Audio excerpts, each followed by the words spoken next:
जिसने भारत की जमीन पर खून बहाया, उसी की सरजमी पर अब मौत का मातम पसरा है। ऑपरेशन सिंदूर के जरिए भारतीय सेना ने ऐसा कहर बरपाया कि पाकिस्तान की सैन्य मशीनरी ही हिल गई। 7 से 10 मई के बीच एलओसी के पार भारत ने किया वो वार जो अब पाकिस्तान छुपा नहीं पा रहा है। इस जवाबी एक्शन में 35 से 40 पाकिस्तानी सैनिक ढेर हुए, कई आतंकी ठिकाने मिट्टी में मिला दिए गए। Some of the airfields and dumps saw repeated attacks in waves from the air. All were thwarted.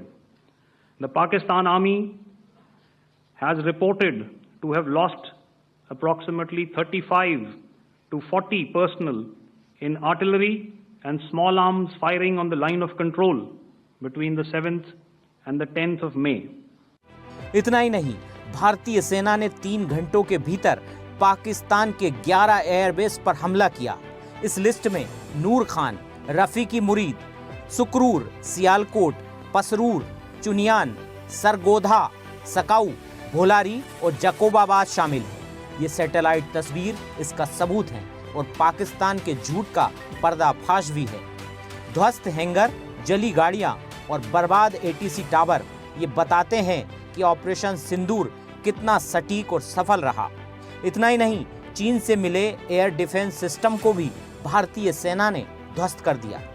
ये सिर्फ पाकिस्तान को नहीं, चीन को भी एक सख्त संदेश है। हम अपनी चर्चा की ओर बढ़ते हैं, जिसमें आज हम तमाम मुद्दों पर चर्चा करेंगे। मेहमानों का परिचय आपसे करवा देते हैं। हमारे साथ रक्षा विशेषज्ञ भी हैं हमारे साथ, retired colonel Gopal Singh ji. Sir, आपका भी बहुत स्वागत है। थल सेना के रिटायर्ड ऑफिसर गौरव पवार हमारे साथ है। गौरव जी, आपका भी बहुत स्वागत है। लेता हूं गौरव साहब, पूरा संबोधन प्रधानमंत्री का आपने सुना होगा। 2-3 मुख्य बातें, लेकिन एक महत्वपूर्ण बातें जिस पर मैं सवाल आपसे लेना चाहूंगा। पीओके से कम कुछ नहीं, पाकिस्तान से अगर अब बात होगी तो पीओके से कम कुछ नहीं। ये जो हमला हुआ था, इसको लेकर प्रधानमंत्री मोदी से उम्मीदें पूरे देश को थी, गुस्सा भी था। जो 26 परिवारों को क्षति पहुंची थी वो रो भी रहे थे। अगले ही पल हमने देखा 9 आतंकी ठिकानों को ढेर कर दिया हमारे सैनिकों ने। एक उम्मीद जगी थी कि अब कुछ पावरफुल चीजें होंगी। हालांकि सीज फायर हो गया हमारी शर्तों पर। अभी प्रधानमंत्री मोदी ने एक संबोधन दिया और संबोधन में स्पष्ट किया पीओके से कम तो कुछ नहीं पाकिस्तान से। क्या कहेंगे सर? पहले तो आप सभी को जय हिंद है मेरा। और इतने बड़े बड़े लोग आज बैठे हैं मंच पे, तो उनका सम्मान करते हुए मैं बात को आगे बढ़ाता हूं।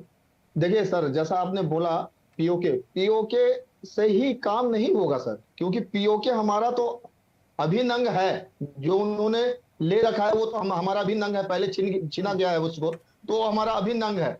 और रही बात आतंकवाद का, तो जो ये मुंह तोड़ जवाब इस बार मिला है, तो हमारे जो पड़ोसी देश हैं, उनको भी ये चीज का पता चल चुका है कि इंडिया क्या है। भारत अब वो भारत नहीं रहा, भारत अब वो भारत हो गया, घर में घुस करके मारने वाला भारत हो गया है। चाहे किसी भी क्षेत्र में हो जाए, हमारी तीनों सेना जो है, आर्मी, एयरफोर्स और नेवी, तीनों सेना इतनी तत्पर है, इतने अच्छे आधुनिक हथियार है हमारे पास आज की डेट में कि आज हम किसी को भी मुंह तोड़ जवाब देने के लिए तैयार बैठे हैं।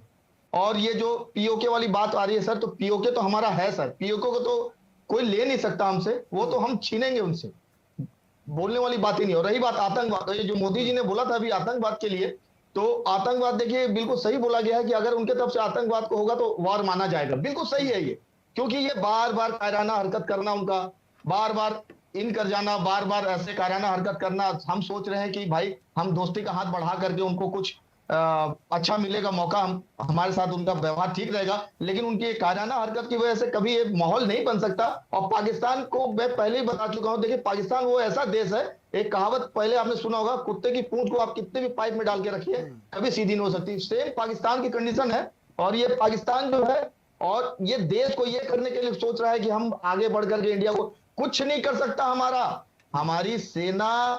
देखिए एक चीज बता रहा हूं, जितनी उनकी सेना है ना, उतने हमारे यहाँ पे विरोध करने वाले लोग हैं। हम अपनी सेना से सक्षम हैं, लेकिन हमारे जो विरोधी पार्टी जो विरोध करते रहते हैं ना, वो सबसे बड़ा दिक्कत है हमारे लिए। क्योंकि हम कोई भी पहल करते हैं, काम करना अच्छा करने की कोशिश करते हैं, तीनों सेना हमारी तैयार रहती है, सब कुछ होता है, लेकिन कहीं ना कहीं कुछ न कुछ रुकावटें आ जाती है। तो रुकावटें जब आना बंद हो जाए, जैसे अभी फ्री हैंड मिला हमको, अच्छा पावर है, फ्री हैंड मिला है, मोदी जी ने बोला कि सेना को छोड़ दिया जाए, फ्री हैंड कर दिया जाए, तो फ्री हैंड होकर के सेना अभी इस बार इतना बढ़िया काम करके दिखाई है, ये शायद आप लोग सब देखे हैं। और यही आने वाले नतीजा था समय में गौरव भी- जी, यही नतीजा था। जब हाँ। ब्रह्मोस की ताकत पाकिस्तानी सेना ने देखी तो वो भी बौखला गए, डर गए। जब 5 फीट 6 फीट गहरे गड्ढे पाकिस्तानी सेना ने देखे और उन्हें ये पता चला कि ब्रह्मोस का मुकाबला उनके पास है ही नहीं, कोई हथियार ही ऐसे नहीं है, तो कहीं ना कहीं वो बैकफुट पर सर, आए। चलिए ठीक है, सर, आऊंगा वापस से। ब्रह्मास्त्र सर, जो मेरे नाम पास रखा समय की हुआ थोड़ी है, सी जो कमी है ये- गौरव जी, समय की थोड़ी सी साहब। कमी है। गोपाल जी को भी मैं चर्चा में शामिल कर लेता हूं। गोपाल जी, प्रधानमंत्री मोदी का संबोधन भी आपने सुना।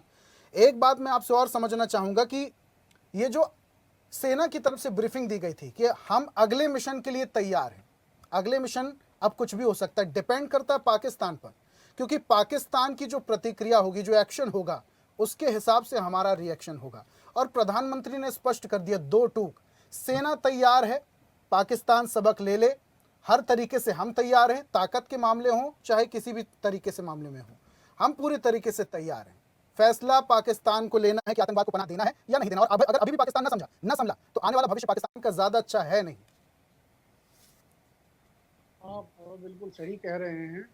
देखिए, किसी भी देश की संप्रभुता और उसका टेरिटोरियल इंटीग्रिटी को बचाने के लिए सेना जो है तत्पर होती है, और सेना को यदि हाथ बांध करके रखा जाएगा, जिस प्रकार से काफी समय हुआ, तो उस स्थिति में इस प्रकार से, जब मैं सर्विस में था उस वक्त हमारे हाथ बंधे थे, इस तरीके से हम कुछ भी यानी गोली भी चलाते थे तो बहुत दूर तक परमिशन लेनी पड़ती थी। अभी जो प्रधानमंत्री जी ने कहा है, आतंकवाद के लिए 0 टॉलरेंस, सीज फायर तो हुआ है, लेकिन यदि आतंकी कोई हमला भारत के अंदर किसी भी जगह, जम्मू एंड कश्मीर हो या किसी भी जगह पर भी होता है, वो एक्ट ऑफ वॉर माना जाएगा। ऑपरेशन सिंदूर था, ये लड़ाई यानी युद्ध नहीं था। समझने की कोशिश करें जो भी समझने वाले हैं, ये युद्ध नहीं था। यदि युद्ध होता तो पाकिस्तान अब तक जो है 2 दिन के अंदर उसका निशानाभूत हो गया होता। ये ऑपरेशन सिंदूर था सिर्फ आतंकी गढ़ों के ऊपर, और वो भी तकरीबन इनके जितने पर भी टेररिस्ट कैंप हैं। जब आपने उरी का जब हमला हुआ था, उस वक्त मेरी पलटन ने 7 जो है आतंकी ठिकाने ध्वस्त किए थे। जो मेरे बच्चे जिनको मैंने ट्रेन किया, उन्होंने जाकर के किया था काम। और उसके बाद में बालाकोट हुआ, बालाकोट के अंदर जाकर के ठोस के मारा। आप देखिए, सरप्राइज किसी भी ऑपरेशन का डिफेंस के अंदर होता है, सरप्राइज एंड डिसेप्शन। यहाँ पर हम अपना मॉक ड्रिल कर रहे हैं, दिखा रहे हैं, और रात को जाकर के ठोक देते हैं। तो सोते हुए को पकड़ना, और हमारा लिमिटेड था उन्हीं 9 ठिकानों को ध्वस्त करना, बस। ये तो पाकिस्तान ने कुल्हाड़ी के ऊपर सिर मारा, सिर मारने के बाद में भारत के ऊपर अटैक किया और ड्रोन और मिसाइल दागी, और उनको ही हमारे डिफेंस सिस्टम ने ध्वस्त कर दिया। मैं एक और बात, बहुत कुछ कहना मेरे पास में है। और कर्नल साहब, अफवाह फैलाने में भी पाकिस्तान पीछे नहीं था। सर, आप रखिएगा अपनी बात। अफवाह फैलाने में भी पाकिस्तान पीछे नहीं था जी, अफवाह फैलाने में भी पाकिस्तान पीछे नहीं था। मैं 2 बातें उस पर आता हूँ। 2 बातें बहुत जरूरी। जहां हमारे मेक इन इंडिया के ऊपर दुनिया जो है, और हमारे अंदरूनी काफी लोग जो है यानी अपनी बातें रखते थे कि क्या मेक इन इंडिया, क्या मेक इन इंडिया। आप ध्यान करिए, हिंडनबर्ग की जो रिपोर्ट की वजह से अडानी के ऊपर जो काफी कुछ यानी हमला किया गया, और उसी अडानी ने स्काई स्ट्राइकर बना करके, प्रिसीजन ड्रोन बना करके ऐसी जगह पर उन ड्रोन का इस्तेमाल किया गया जो 100% सक्सेसफुल हुए। आप समझिए भारत की ताकत, चौथा विश्व की शक्ति है, चौथा शक्ति मतलब इकोनॉमिक पावर है, और मिलिट्री पावर नंबर 2 पर पहुंच चुका है। क्या समझते हैं पाकिस्तान? उसके अलावा मैं तो उन सभी महान भावों से, उनको जो क्या नाम है हमारे, उनको सद्बुद्धि दे भारत में रहने वालों को, जो भारत की इस पॉलिटी के लिए, इस राष्ट्रीय नेतृत्व को और राष्ट्रीय हमारी सेनाओं के ऊपर शक करते हैं, हर चीज का सबूत मांगते हैं। मैं धन्यवाद करता हूं आज कि भारत के प्रधानमंत्री ने हर उस मां को, हर उस बेटी को, हर उस बहन को नमन किया है 140 करोड़ देशवासियों की तरफ से। ये ऐसा प्रधानमंत्री जो विश्व के अंदर आज एक लीडर है, एक यानी उस वक्त शिव कहते थे हम, तो शायद उन्हीं का अवतार हमारे सामने है।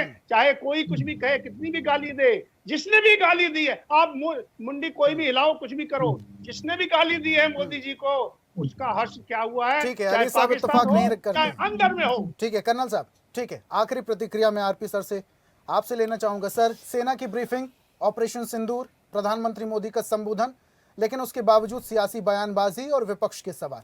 आखिरी प्रतिक्रिया सर। नहीं, देखिए, जहाँ तक विपक्ष का सवाल की बात है, हमने अभी देखा, अभी सुना भी, जो भी प्रतिक्रिया फिलहाल इस समय तो नहीं आनी चाहिए। और जहाँ तक शीर्ष जो भी राजनीतिक दल हैं, उनके शीर्ष नेताओं ने ऐसा कुछ किया नहीं। हाँ, ये ज़रूर है कि कुछ नेताओं ने, जो किसी भी दल के हों, अगर इस तरह की कोई प्रतिक्रिया देते हैं तो हमको लगता है कि एक तरह से जो ये मिशन है ऑपरेशन सिंदूर, उसके प्रति उनको थोड़ा सा कृतज्ञ होना चाहिए। और प्रधानमंत्री जी का संबोधन, जिन्होंने 2 के बाद कहा कि अब जो बातचीत का जो दौर चलेगा, उसमें पीओके और आतंकवाद से कम कोई बात नहीं होगी।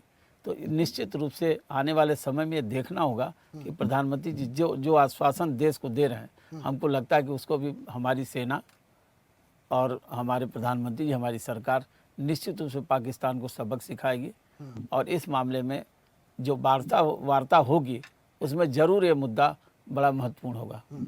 ठीक है। और वैसे भी गौरव साहब तो कह ही रहे थे कि पाकिस्तान ऑक्यूपाइड कश्मीर तो हमारा है ही, इससे आगे की बात होगी, आतंकवाद को खत्म करने की बात। भारतीय सेना की जवानी, आज इस टॉपिक पर हम बात कर रहे थे। आज की खास एजेंडा में इतना ही। देखते रहिए स्वदेश न्यूज, सबसे पहले।